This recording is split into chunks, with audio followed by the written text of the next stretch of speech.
Okay, great. Welcome everyone to Reclone's community meeting, the February edition.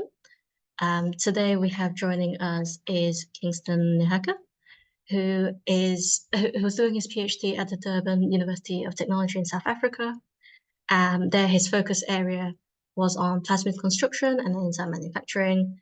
And recently he co-founded Plasmigene, where the services that include manufacturing of molecular reagents and enzymes. So this very much chimes in with what we're interested here in at Reclone. So I'll pass you over to Kingston. So you can talk to us about Plasmigene's journey, pioneering progress in biotech manufacturing and shaping the future of molecular biology research in Southern Africa and beyond. So please give warm welcome to Kingston. Okay, thank you, Jan, for the kind introductions. Let me share my slides. Just a moment.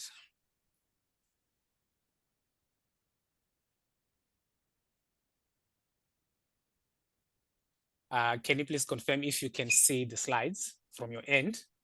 Yep, looks all good. Oh, perfect. Thank you. And you can clearly hear me, right? Okay, perfect. So the title of my talk today is Plasmigene's Journey, Pioneering Progress in Biotech Manufacturing and Shaping the Future of Molecular Biology Research in Southern Africa and beyond. So to begin with, maybe I will just introduce myself briefly. Okay, so my name is Kingstone Nihaka, and I'm a co-founder of Plasmigene. Plasmigene is a biotech startup, and we focus on manufacturing biotech products for molecular biology research, as well as diagnostics. I'm currently pursuing my PhD in biotechnology at the Durban University of Technology down south in South Africa. So my academic background is as follows. I did my honors degree in biotechnology at Voronezh State University of Engineering Technologies. That was in Russia. Then I went on to do my master's degree in biotechnology at the University of Zimbabwe. So originally I'm from Zimbabwe. So that's my home country, and that's where I did my master's degree in biotechnology. And after doing my master's degree, I came down to Durban University of Technology. That's where I am currently based and doing my PhD. So briefly, that's the background, my academic background. So let's talk about Plasmigene. Where are we located? So Plasmigene is located in South Africa. It is precisely at the Durban University of Technology. So South Africa is down south. If you can look at the map of Africa there, you can see South Africa is south of Africa.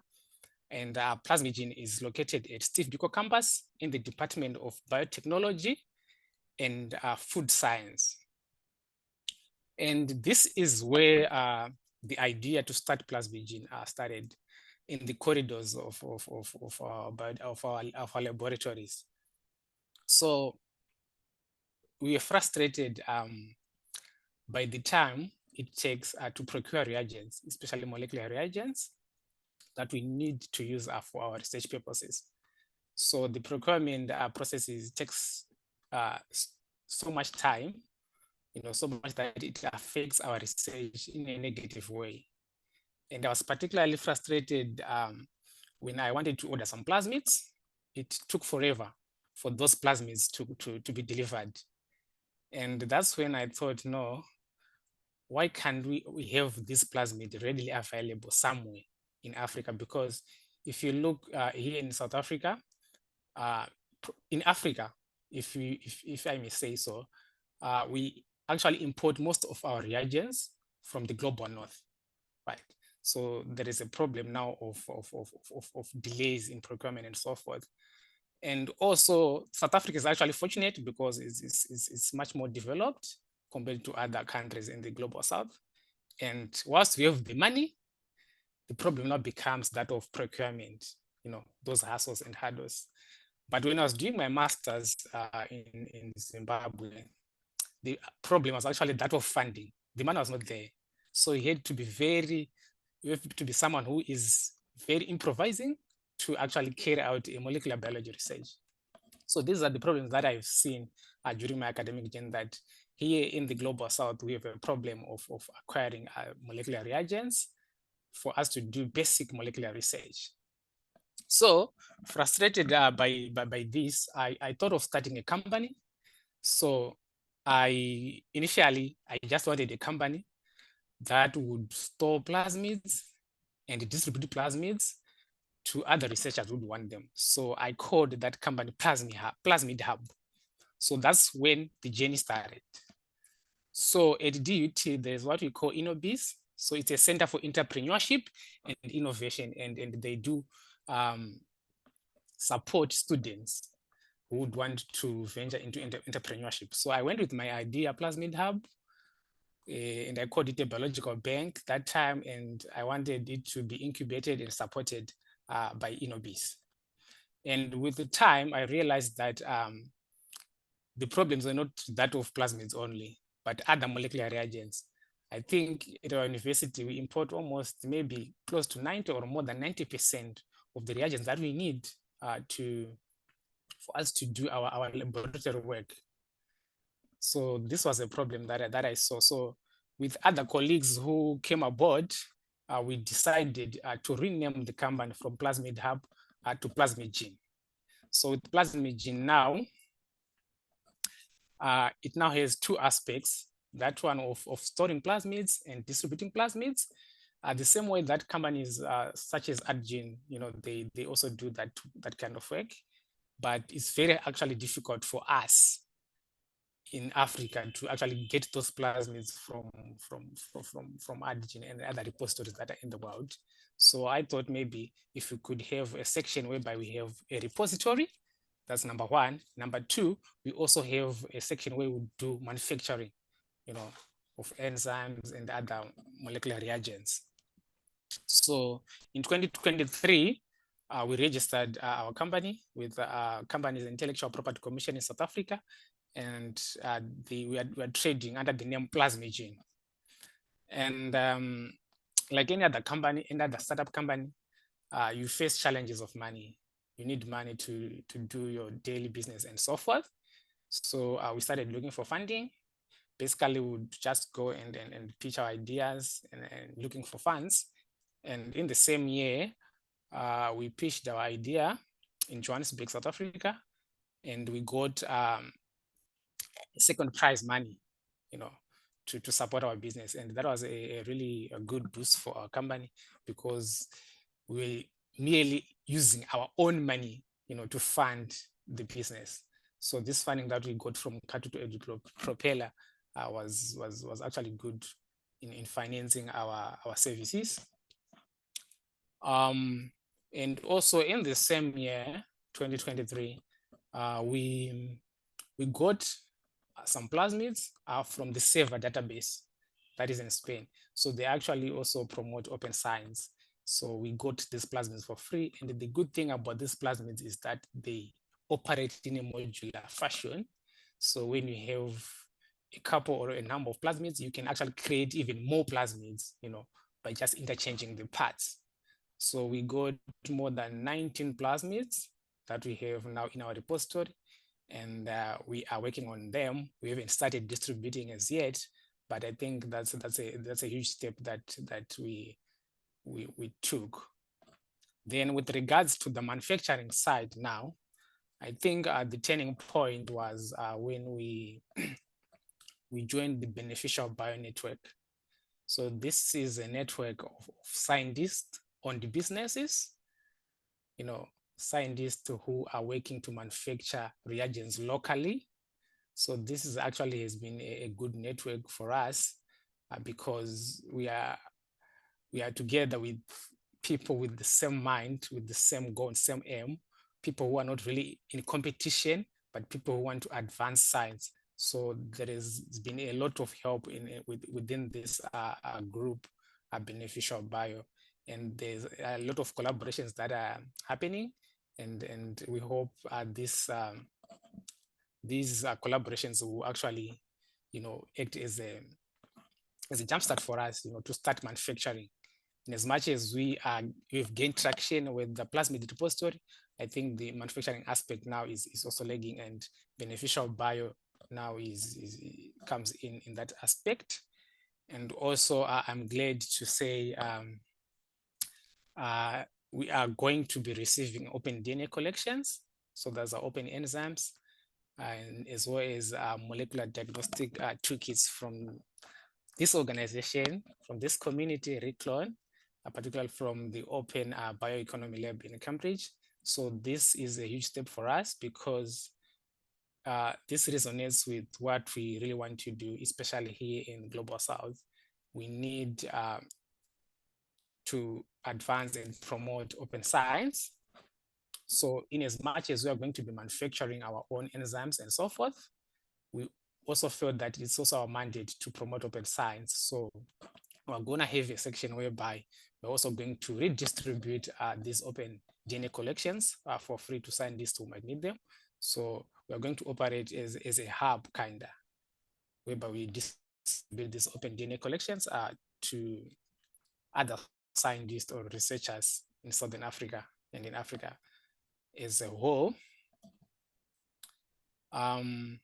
So going forward this year, I'm glad to announce that I think we are going to receive these open DNA collections by end of February, according to the communication that we had with the Reclone community and the team at Open Biolab Economy in Open Economy Biolab in Cambridge. So by end of February, we're going to receive these open DNA collections, and we're going to be starting our research and development processes. And at the Durban University of Technology, we're particularly in the laboratory called the Biocatalysis and Biomaterials Laboratory. So that's where this research and development will take place. And from here, we can now scale up our processes now from research then to manufacturing to industry. If we see any promising, products that we might have researched on. So I'll also reiterate on the products and services that we offer. As I've mentioned earlier on, number one, we have a plasmid vector repository. So we are still developing this repository. So our vision is to serve as a hub for plasmid vectors. I've seen that, especially here in Africa, we have a challenge whereby people can work with plasmids, but 3, 4, 5 years down the line, those plasmids are lost. A lot of work can be published actually, but if you try to look for the plasmids that were created, you won't find them because they'll be lost. So I think we need to have a platform where we can conserve these genetic resources. A lot of money is put in research and so forth, so we wouldn't want people to lose so much money, so as to speak, because if a lot of money is invested in research, then we need to see the goods and services that are produced from those kinds of research. So we want to conserve the biological resources, and that's the aspect of the plasmid vector repository that we are looking into. Then number two, with the open enzyme collections, reagents, and diagnostics, these are the open DNA collections that I spoke about. And we also create a hub for that, so that we curate them, we store them, and we distribute them to other researchers who might need them. Then going forth, we'll now look into the manufacturing of molecular reagents. Right now, we are working on developing a plasmid DNA isolation kit, as well as genomic DNA isolation kit. So we are right now, we are gaining traction, but very soon, I think in the next month or so, we'll have a prototype of these nucleic acids isolation kits. So that's that with molecular reagents, but we intend to diversify our portfolio when it comes to molecular reagents, because we have seen that molecular work very few people or very few institutions, especially in Africa, do molecular work just because the reagents are expensive. So people would rather do research that is not costly, right?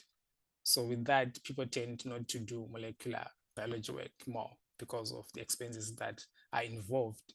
So we'd want to actually bridge that gap that is there so that more people do molecular work and so forth.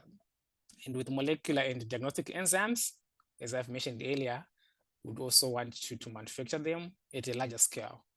So if we have any promising enzymes and so forth, we would actually upscale them and manufacture them. Okay, so let me introduce you the team that is behind Plasmigene. One of the co-founders is Gugulezi Buthelezi. She is a master's student at the same university that I'm at, that is Durban University of Technology.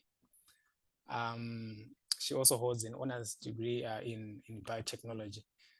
She has been very instrumental, especially when it comes to development of protocols that we are trying to develop and the reagent that we're developing. I can say she's our foot soldier in the lab, working and so forth. And she's also the face of the company with the bank and so forth. So right now we are still a startup at the very beginning. We are starting, so each person is doing multiple roles, but until that time when we can actually begin even to employ more people and so forth as we grow. Then we have Mr. Nigel Fushai. He has been instrumental in the development of the business. So he's our business development manager, and he also is experienced with working in pharmaceutical biomanufacturing. So he has been really helpful, in terms of expanding the business. And that's myself there. I think I've introduced myself. And one of the things that I do is talking about the company, like what I'm doing right now.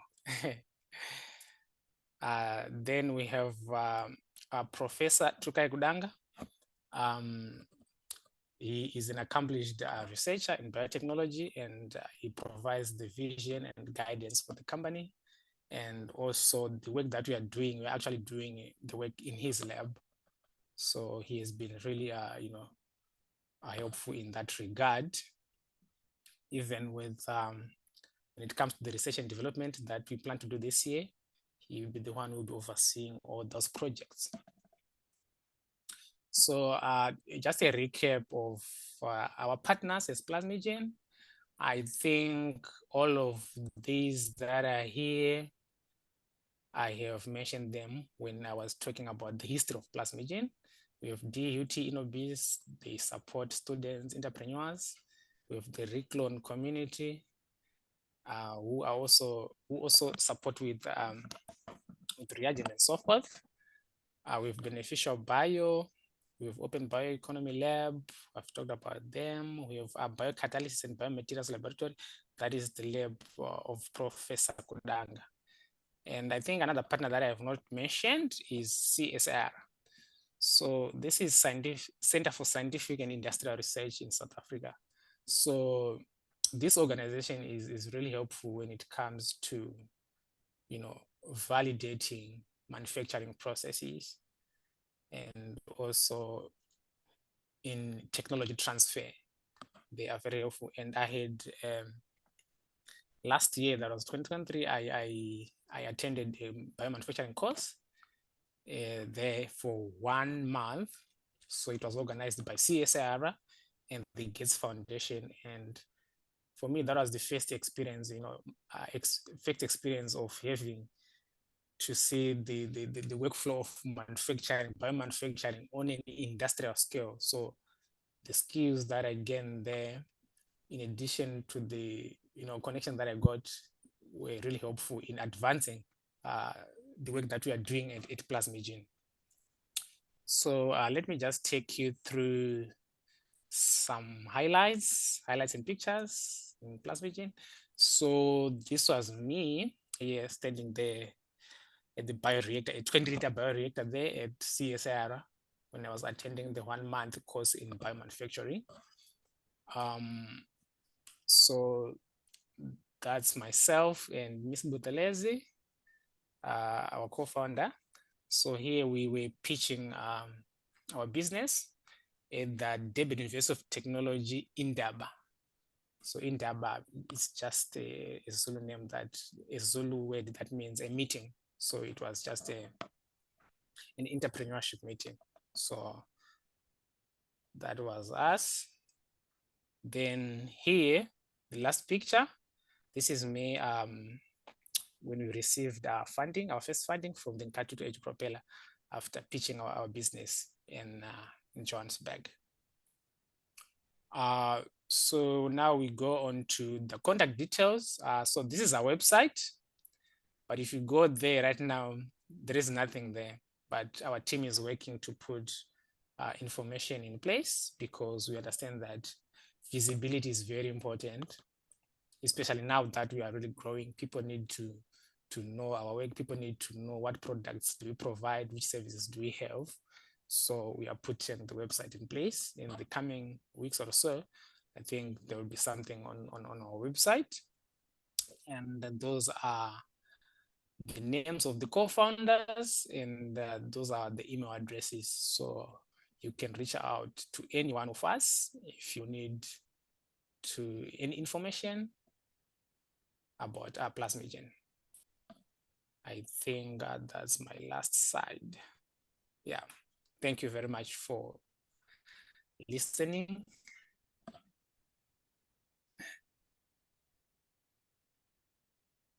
Great. Can we give a round of applause to Kingston? Thank you for telling us more about Plasmigene. So any questions?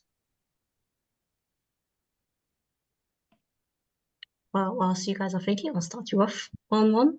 So you mentioned about diagnostic enzymes is something that you want to focus on. What particular disease or phenotype do you think you're screening for? Well, you want to provide these enzymes for? Okay. So with the diagnostic enzymes, I understand this collection, we are getting it from you, the Reclone community. Mm-hmm. And I know COVID is past us right now, but I saw that there are some enzymes also to test for COVID and so forth.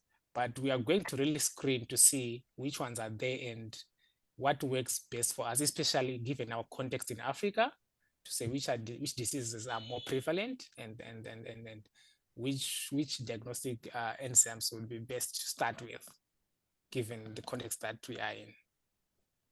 So have you reached out to other different market sectors, essentially, say, like, are you focusing more on academic researchers or particular businesses who make use of these enzymes?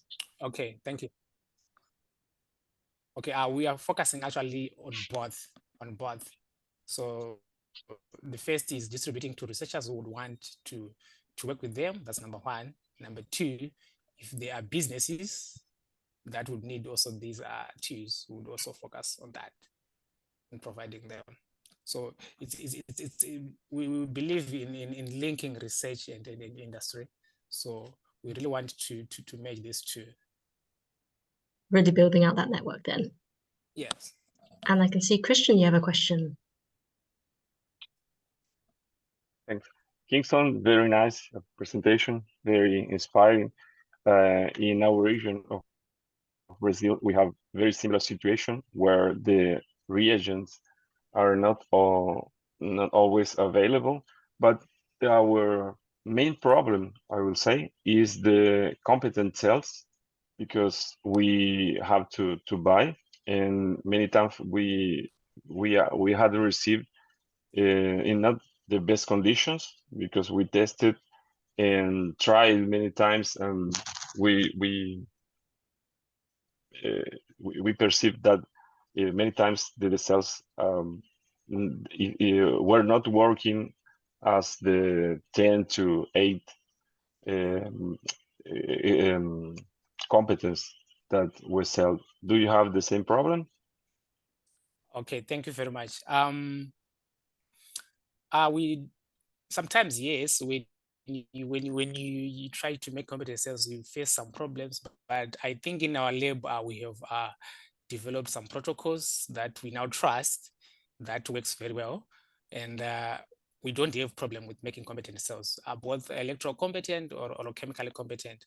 And I think I would be happy to share the protocols that we use, with the community. It's not really a problem now for us in making competent cells. So we don't really need to actually buy competent cells. We actually make them in our laboratory. We'll definitely do share that. Sorry, Christian, you were saying. Thanks. That's just that. Thank you.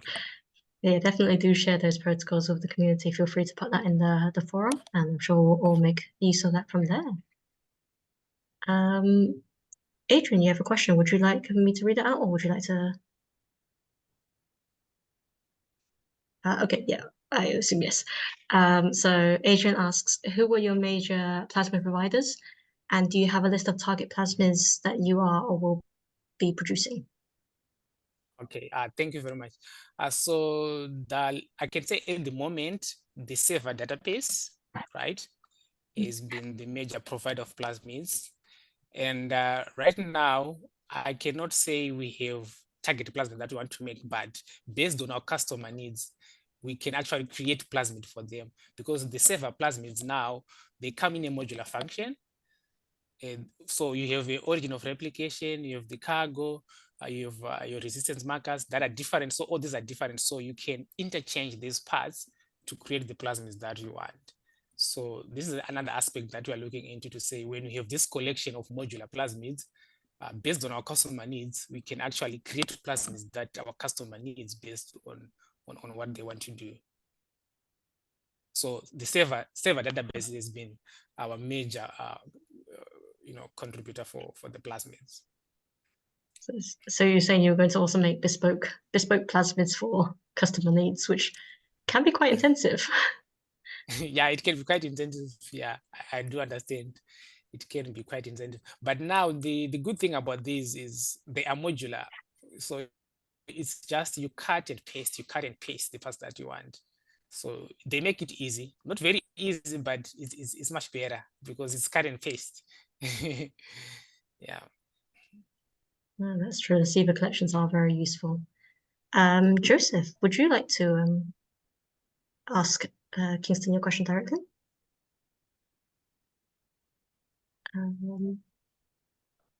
Okay. If not, so Joseph asks, you mentioned developing kits to extract DNA, if he heard correctly, and are they aimed to extract plasmids or genomic DNA or cell-free DNA? Okay, thank you. So what we have in mind right now is to extract plasmids, number one. Number two, to extract genomic DNA. So it's plasmid DNA and genomic DNA. We've not really looked into cell-free DNA, but it's something that we can look into, as we develop our portfolio and so forth. So kind of following up with Joseph's question, is this extraction kits something you've made in-house, or is it a commercial thing that you're kind of redistributing, Okay. I guess? So it's something that we are making on our own. The recipe for these kits is not something that is hidden. It's out there. The recipe for manufacturing, these kits and so forth.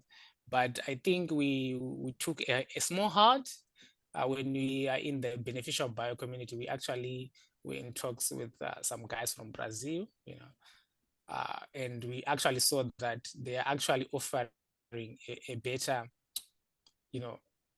a better alternative in manufacturing these kits. So we are really looking into that to say, what if we do their way so that they can transfer the technology to us? So we are in talks with them so that they can transfer also the technology to us, and so forth. Because we wanted to make this kit the traditional way, nothing really different, but we're just saying we are producing local, you see. But now the guys from Brazil, they come in with a different dimension, we saw that their protocols, they actually reduce the cost in a considerable way. So we are thinking into if they can come and transfer the technology that they have to us. I mean, I think a lot of people on this call and within the community themselves will be quite interested to see the homebrew kit, what this protocol is and how they can do it. So please do share that with us as well in the community. Seva, I believe, is SEVA, by the way, Adrian, I think. But okay. do a quick search. Okay, so it's if you can type P-Seva, let me type in the, so you can type P-Seva. Yeah, you will see the, let me see if I can actually share the link. You should be able to. Let me share the link right now whilst I'm here. Okay, yeah, there it is. So they actually provide these for free, Okay, let me copy and paste. Okay, so I've shared the link, so you can browse through, and you can also make your order if you need plasmids from them. Yes, no, it's I think we've found CPR plasmids are super useful in the past. Joseph did have a follow-up question, and he asked, do you use enzymes or phase separation extraction? Sorry? Joseph had a follow-on question, sorry, before we jumped onto SIVA, sorry. And he asks, when doing your DNA extraction kits, do you use enzymes to do so, or is it a phase separation extraction? Okay, thank you. So as I've mentioned, so when we were developing this protocol, we had enzymes in mind. And one thing that we had in mind was that when we receive the open DNA collections, I understand that we have RNase A, proteinase K. So we're saying we are going also to manufacture these enzymes and put in our kit. But now this actually increases the cost, of these kits. But now the guys from Brazil, actually, their workflow is different. They don't need the enzymes. They use magnetic beads and so forth. So they don't need these enzymes and so forth. So we're actually thinking to say, no, let us do away with the use of enzymes and so forth, because it just is the cost, and the cost, that is the thing that we want to deal with.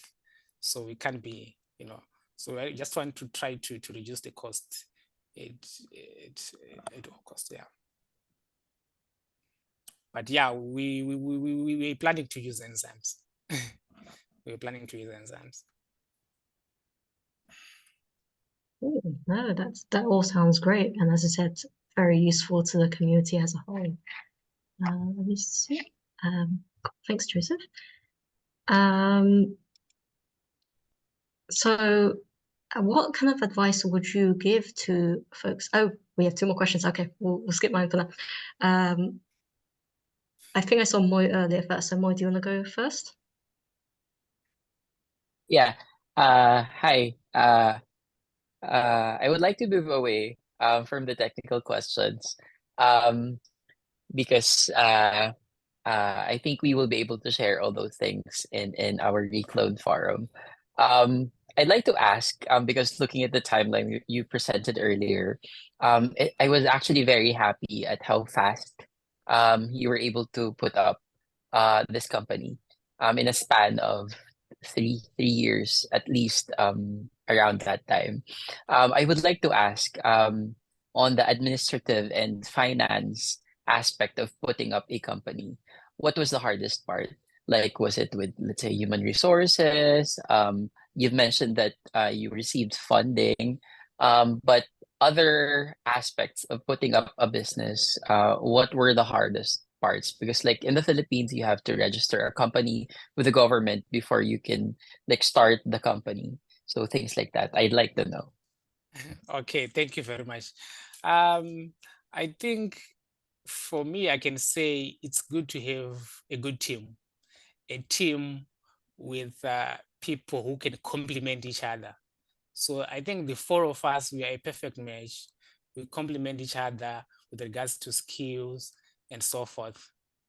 And also it's very also important, with the gender balance, you find that, okay, with these things, we have a lady, she can do this. So I think we have a team, we are complement each other, and we are really into it, and we take it as something that is our own, and we work for that. And for now, for these years, we know that there's no salary for anyone.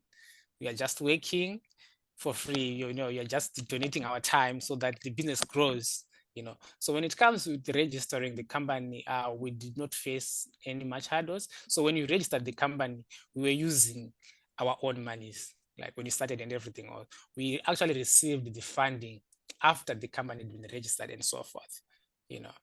But I think, when we're just passionate about the idea, we are passionate about what this company would do. So for us, we just focused on that, not focusing on the problems and challenges and that. So everything was just coming in place, and I'm really grateful with the traction that we have taken, and speaking at this forum, and the things that are happening right now. I feel like we are in the right direction. Thank you. Definitely having a good diversity and a well-balanced team is absolutely necessary for these kind of things. And at least I hear the setting up a company, the first couple of years are just rough. No salary just sounds like standard from what I've heard from startups, at least until funding comes in. Shall we move on to Jenny? You had a question? Yeah, I was just wondering, so what can we do to support you as the Reclaim community is one of my questions. Second one is obviously you've outlined kind of enzyme manufacturing, kit manufacturing, and DNA assembly as different kind of product streams that you can have. Do you feel like, so in Beneficial Bio, we've done some explorations in different countries as to kind of how to address this challenge of going from no company to a profit, hopefully sustainable company. And there's a balance between making it all yourself, which you need quite a lot of time and a quite high investment, versus more a distribution model, or kind of building up a market base through importing and selling stuff. We particularly, everywhere we go, people ask us, can you get primers here quicker, for example? So yeah, I just wondered how, it's this follow on from Moy's question really about the startup. So maybe we'll do it that way around. If you answer the startup question first, and then kind of if there's anything we can help with. But yeah, how are you thinking about the trajectory of the company? And it sounds like what you have right now is a kind of sort of dig down, let's just get through, get manufacturing, selling our own products. Have you considered other routes and decided not to go that way? I don't think there's a right answer, but I'm intrigued. In different countries, there's kind of different pros and cons to each approach. So yeah, if you're willing to share, interested to hear more about your strategy on that front. Okay, thank you very much.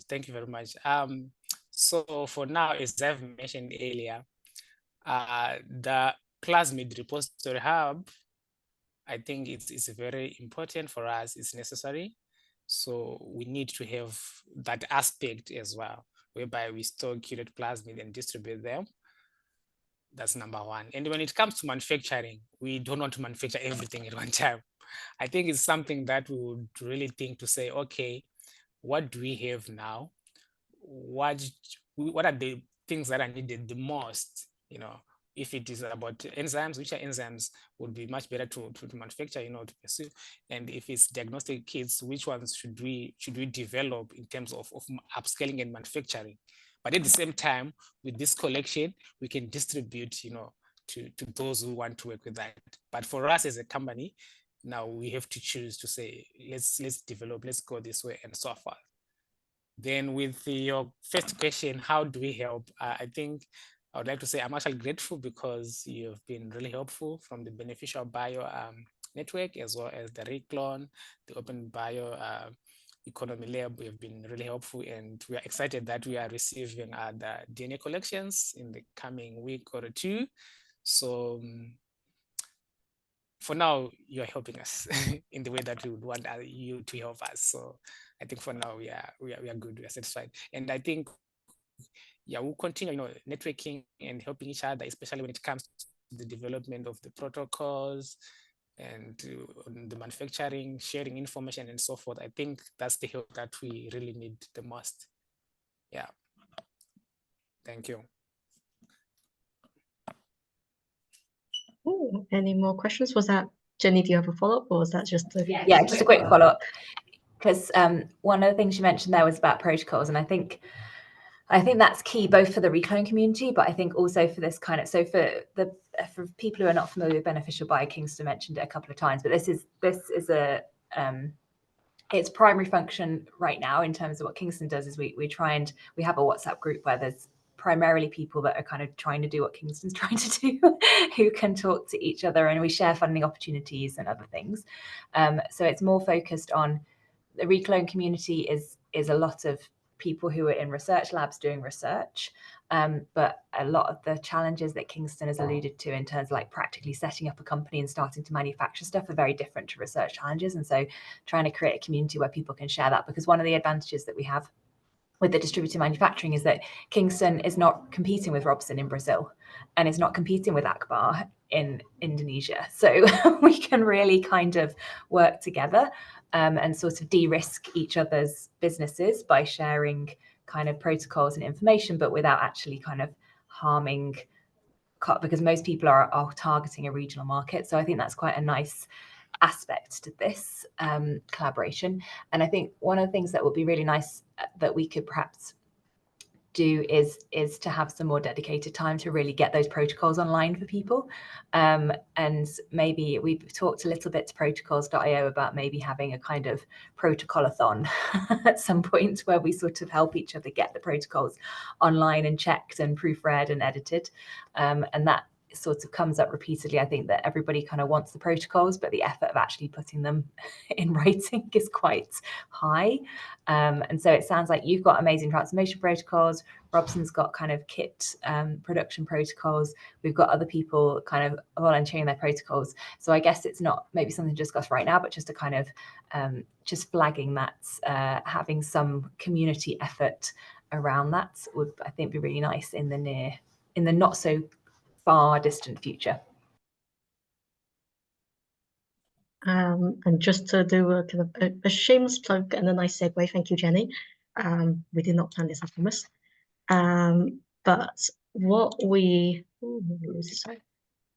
planning to do, so last month, sorry, I'm sharing my screen and hopefully you guys can see this now. So last month at the last community meeting, we talked about the different types of Reclone community projects that we can set up and have running in the background that folks can focus on. So we talked about the open DNA collections, which you can see here. So we have a fair few. So the plan is we wanted to set up these open working sessions together where folks can come together from the community to work on a specific topic. And the first session that we want to set up is focused on documentation, because if you recall correctly, I need to go back. There you go. We have a lot of different protocols on Bio, we've got sequences on dimension files, we've got various other bits and pieces all over the place. But we wanted to put it together in one space so people can go to, this is the location that we go to, and we can click through here to find various protocols. So this is why we want to set up this open DNA collections working group. And we are planning to have a first session in 2 weeks' time on Wednesday the 6th between 2 to 4 o'clock UTC. And it'll be quite informal, so feel free to drop in, drop out as you have time. But the main focus of this first kind of 2-hour sprint to help with improving documentation will be to collate links for each of the collections that we have. So you can see in the bottom right, I have currently a very empty table with many columns of the different collections we have. And the plan for this 2-hour session is just to get people together and just start filling in the different informations about where to get it, what kind of links. But as I said, this is it's open and it's informal. So if you have time, drop in, help us with completing this. During that time, we also do an intro to using the associated GitHub Reclone repository and how we want to raise issues, because I know Philippi, who's on the call here, has mentioned that there are a few issues with some parts of some collections that we should at least have a system of tracking and then, follow on how to deal with them. And just in general, I don't think we've had much chance to have this kind of synchronous live space where people could just chat, interact with each other, get to know each other a bit more. So this is what we're going to trial with this open working group. And then these are just various links for the GitHub collection, where we're going to put all the documentation, and I'll be sending out an invite for this open working session later on today. So that was a shameless plug and slight segue for folks who are interested.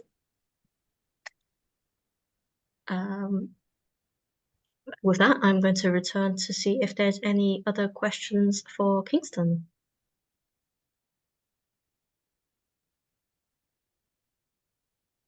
I'm going to assume no. So thank you very much, Kingston, for presenting what you're doing with Plasmigene, and we'll be keen to hear and follow up on what how you progress over this next year.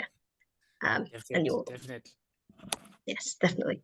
And you'll hear from us when you get the collections shortly.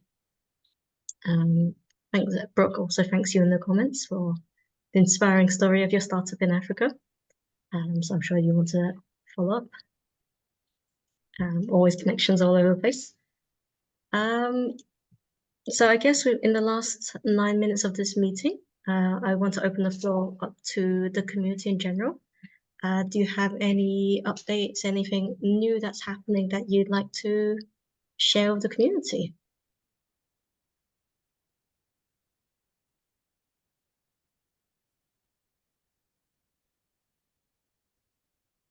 Jenny?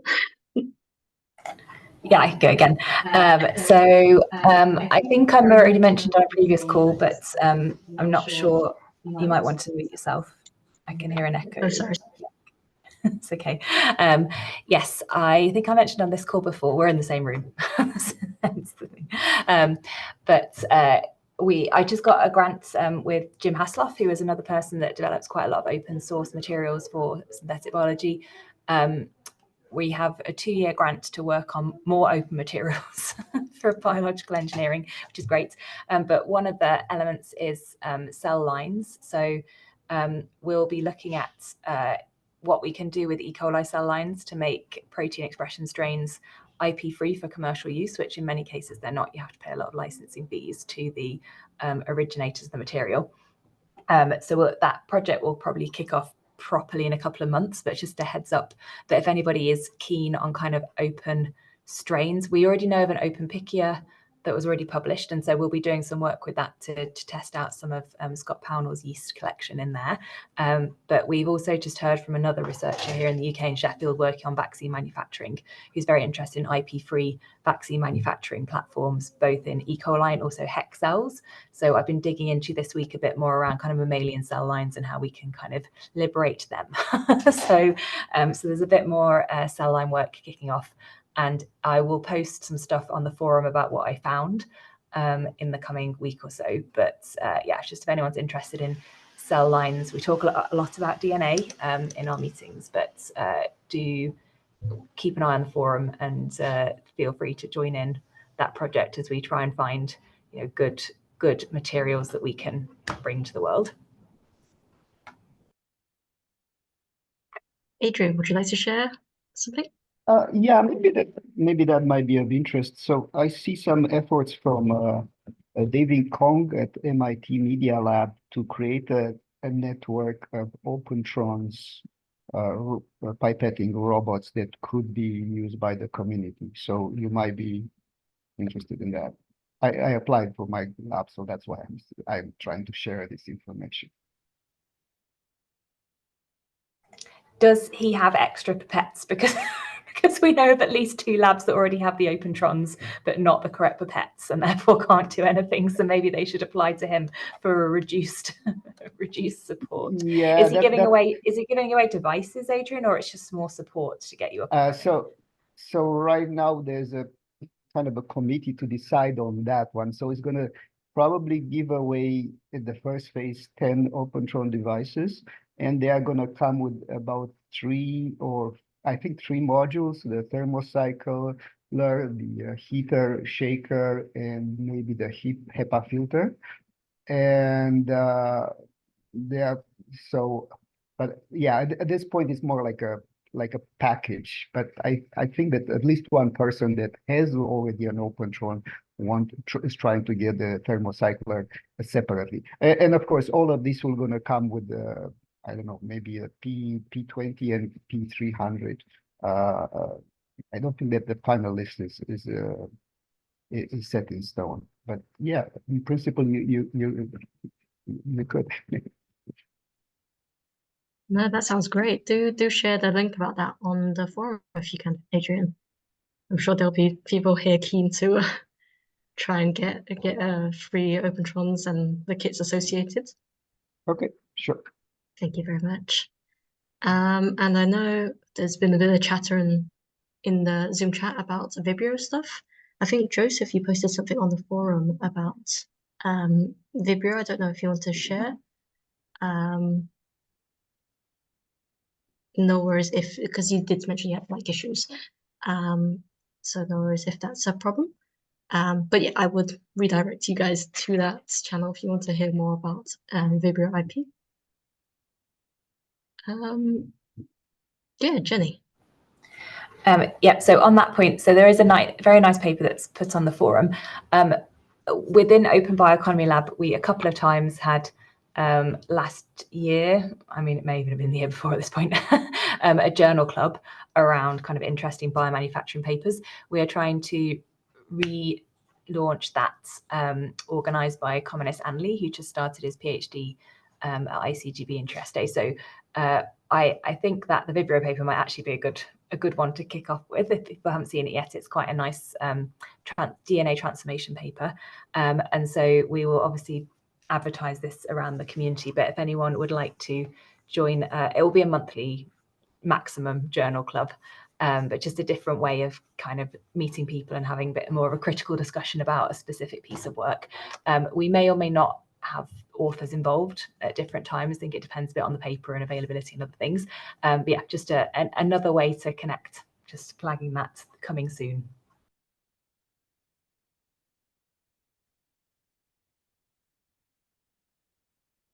Great, that's good to hear. So more opportunities for the network to coalesce around beyond these monthly meetings. So hopefully that'll be a good opportunity there. Any more in the last 2 minutes? Any other updates? No worries, Joseph. We understand when we have tech issues. But thank you for sharing that on the forum. If that's it, then I won't hold you guys to the hour. But can we thank Kingstone once again for presenting about Plasmigene, and hopefully we'll hear more about this update soon enough. I'm just gonna actually do physical claps. Great. Well, have a good day, evening, night to everyone, and we'll see you in a couple of weeks' time. Take care now. Bye. Thanks, everyone. I was waiting until Jan came muted so I could speak. See you all later. Have a good week.